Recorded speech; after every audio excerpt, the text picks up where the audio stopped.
Gusto mo ba na automatic mag-on ang screen ng inyong cellphone? Kahit hindi mo siya pinipindot ay automatic siyang mag-on screen? Hello everyone! Welcome back!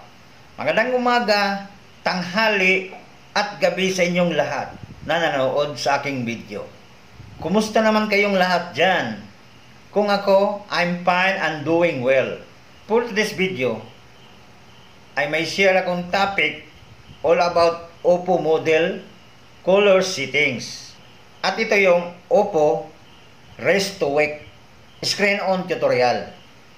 Hindi mo na kailangan pindutin ang power button dahil automatic na siyang mag-on kapag ni-rest up mo ang iyong phone.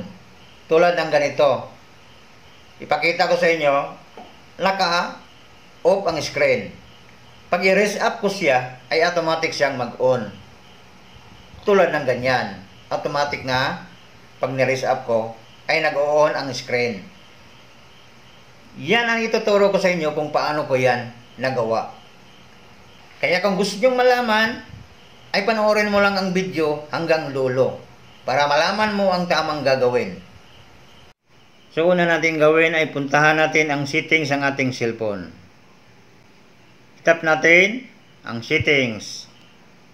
At ang sunod, hanapin natin ang convenient tools. Scroll up. Yan, itap natin ang convenience tools. At ngayon, dito na tayo sa loob ng convenience tools. Ang sunod nating itap ay ang gesture and motions. Itap natin yan. At ngayon, dito na tayo sa loob ng gestures and motions.